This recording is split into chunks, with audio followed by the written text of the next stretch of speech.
Ochalaba okwanjula n'embaga nga kukutuusibwako City Bridals ku Kamukamu Plaza.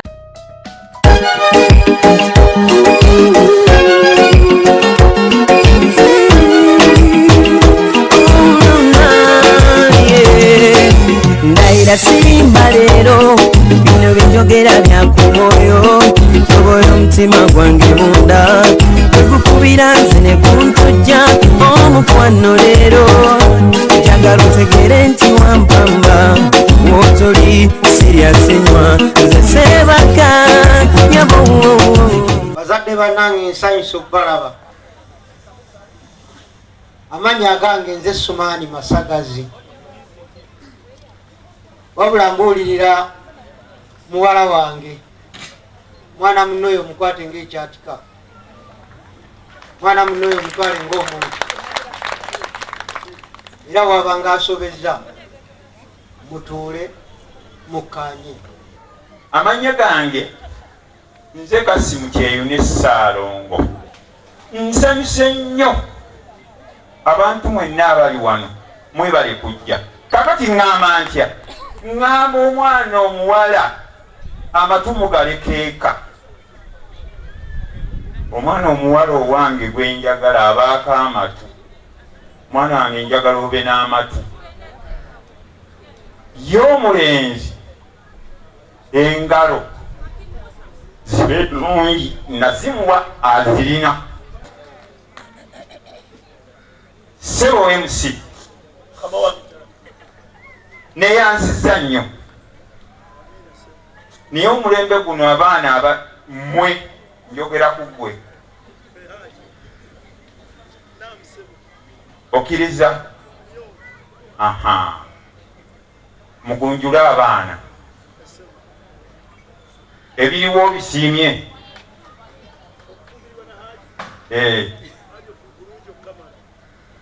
Webale nnyo kankomaawo. Assalamu alaikum wa rahmatullahi ta'ala barakatuh. Bagenyi baffe mwenna abazze wano olwaleero luno nja kutandika n'ekiramuso kya Allah nti assalamu alaikum wa rahmatullahi ta'ala wa barakatuh. Ngenda kwogera mu linnya ly'ennyumba y'omugenzi Alhaji Ali Kityo nga ye jjajja w'omugole omusajja Abbas.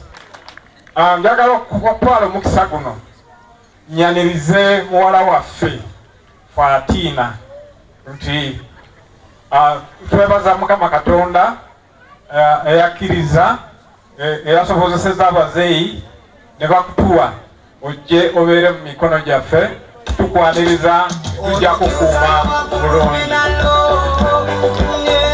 Muzeeyi kyagambye nti atuwadde muwala waffe Fatina nga taliiko lubale n'owaffe Abbas Muyanja naye taliiko lubale. Ennaku zino abakyala nabo batera okuba abasajja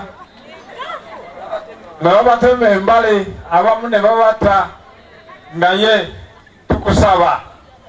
tusaba Allah abatuuze mu maka mirembe tuleme kubaamu na bizibu ng'ebyo. Tusuubira nti mujja kubeera bulungi mu maka gammwe. Tusaba Mukama Katonda abawe obufumbo obulungi.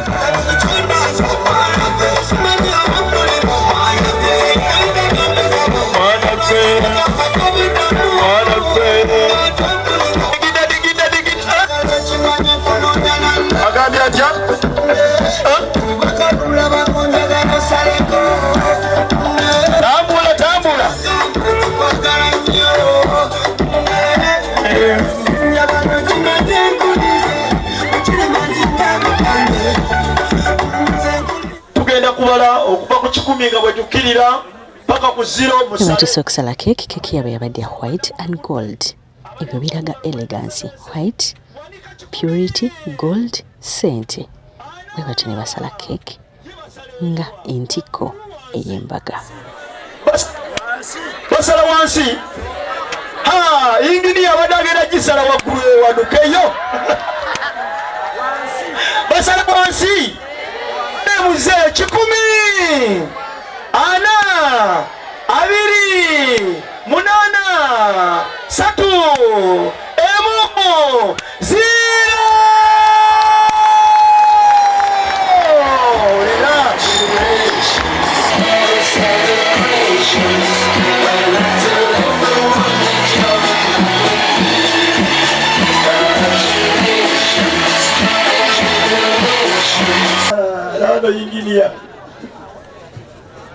Otyo awono mukyusa mukali ku nsingo olawo eri bulungi togimenya ng'ekikajjo otyo kale mmwe kebateeseteese mufunire kewateeseteese kyeyamani wange aliwo bwana Moses Nsemberera bwana Moses Nsemberako wano kubanga okusala keeki ntebwina kakwate na kutandika kulya era abali eri ku mmeeza ez'enjawulo ojja kuntegeeza bo basaabani out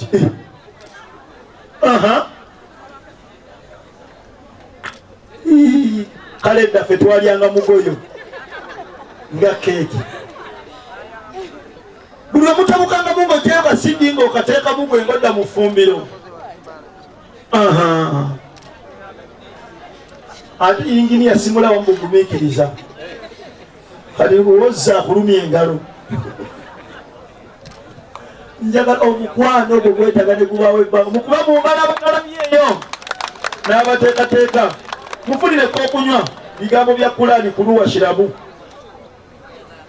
awo wallahi mwana gwe bakutendeka bulungi ensonga z'obufumbo muteteekane otyo inginiya takyanywa inginiya n'ebintu bimuweddekanga bino nali ndowooza teribaayo anno konna kako munnaye simanyi bwogenda kakola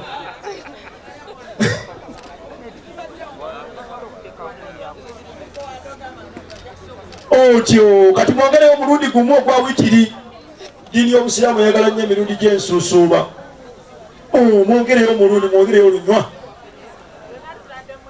abakamera tebajjaawo oba mubawasaako ddi eyakoze ku mmere n'abalina kuponi ezisitula abantu mwesinga mwatandise kubanga bino bye tuliko buli muntu eyo yamaze dde okulya keeki mwana wange osomanga bisimi keeki etera okutuga ovayo obufumbo buno munjagazizza okudda mu mbaga yange ey'obubisi n'ebiberenge kale muweke okunywa alhamdulillah besimani oli mufumbo okoze bulungi nnyo kubanga nigwe omuyina omuyigiriza ebirolo kale muwe ku kyokunywa mwana ekwatako kalevu wali inginiya eno si bulooka ndize muteekayo mugundi mukwatako kalevu woti otyo awo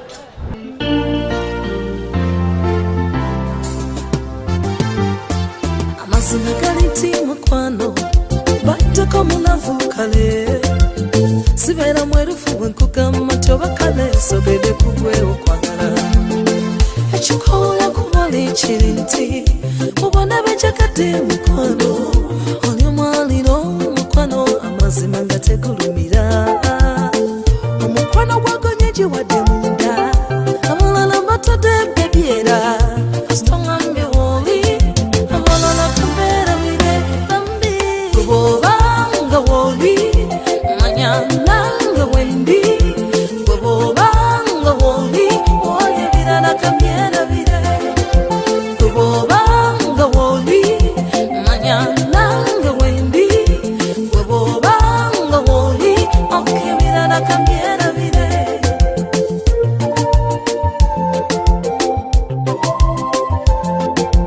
onaazizakamaziga onyiza ebiwundu kale siwulira nsonyi nga nkyogera you taught me to love emabega kuba badde w'ekibuuzo ani gwe yaddala zitekibuuzo wulira baby I'm safe now I'm safe now I'm safe now weobuuze buze safe now safe now safe now ab'emukono mwe musinga mu kintu kino nababe mama eno yenamba yange wenabunyali kompuliti amazenna mukunyera nibasa kazanyukanyemu olwekyo nawonyera buze ebitundu emulabekayo mubagambe nafunye omwana w'omulodi nafunye omwana w'omukaka nafunye omwana w'omutundu nafunye omwana w'ekika zikira nasahaba otyo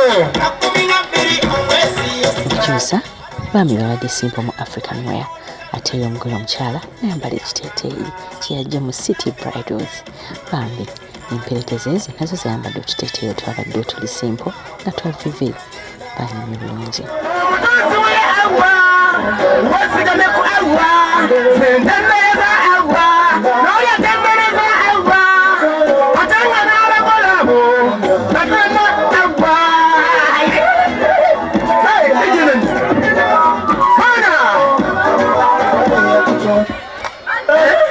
Jengo zilisa kubanga nani stop Amina Mungu mugaga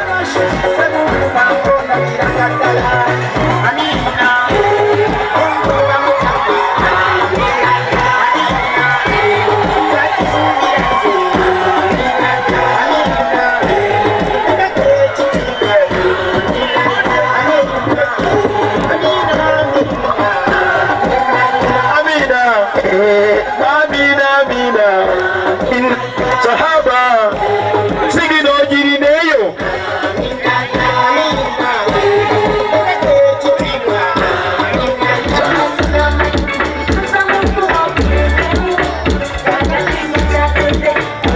omukolo gunaatera okugwa abagenyi abayite babeera bawaayo ebirabo naye ebirabo bungi bwabyo bubeera bulaga omukwano abagole gwe balina eri abantu okusinziira ku birabo abantu bye bawadde bamuyanja bambi balina omukwano mungi eri abantu wano.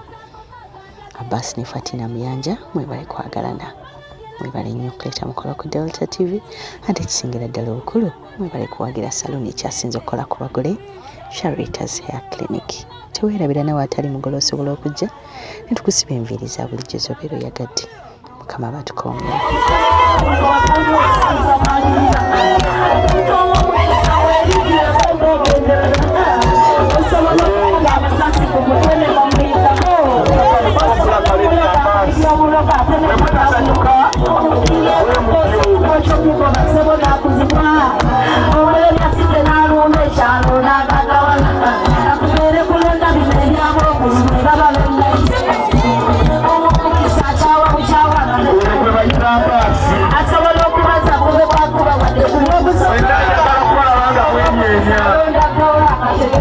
Era munaye bwe tubuddeyo ewamwe n'omukyala bamuyanja congratulations mu kaseera kano tugenda mu wedding album banange mutera okunsindikira ebifaananyi ku wedding album naye n'onsindikira busindikiza bifaananyi naye teekako eddoboozi tokoma kunsindikira ebifaananyi sindika ebifaananyi nga 5 ba 6 tosindika bingi nnyo wanga byonna mbeera sigenda bikozesa sindika ebyo gwe byowulira bye wasinga okwagalako kukyalako kukwanjulako oba ku mbagayo nga Delta TV teyasobola kubeerayo yadde ng'okulaga ku TV kwe kusinga naddala Delta okitegeera kati bw'obisindika recording eddoboozi ku WhatsApp kyangu nnyo kubeera mu kisenge kyo n'ogamba nze gundi ne gundi omwami wange yakyala n'atuwa ebirabo omukolo gwali wasenga gundi nga wogenda okuwulira bano sindika ebifaananyi n'eddoboozi lyako nga gwe kennyini gwe yeeyogerera ebyali ku mukolo gwo kwagalanyi.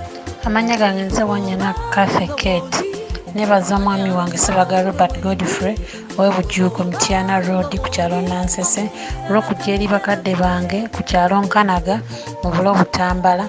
Nebaza mamange Mukyala Nsubuga Christine n'omwami Mpagi James ab'Enkanaga bulo Butambala olw'okuteekerateekera abaami bange n'abagenyi bonna abawerekera. Nebaza baganda bange ne bannyinaze wamu n'emikwano gyonna egy'okukanaga olw'obutambala era mbasuubiza nti ng'ennaku z'omwezi 12 Novemba omwaka guno 2017 okwanjula kugenda beerayo era nga kwamanya ate nga Delta TV yekkuttemu. Era munaye bwe tumaliriza ekitundu kyaffe ekisooka oba ensawa yaffe esooka eya programu y'okwanjula n'embaga wano ku Delta TV tukole Njovu Junior School Jovu otwala omwana wo Enansana Wamala City Bridals jangu opangiseyo gown ku Kamukamu Plaza ate la Charitas Hair Clinic yebikolako ku mukolo gwo tugenda mu Bulango tosubwa esawa yaffe eddako ng'ekirimu nakyo kika oyo omutima gwange munda tegukubira nze ne kuntujja omukwano leero njagala otegere nti wampamba wotoli siryasenywa nze Sebaga nyabo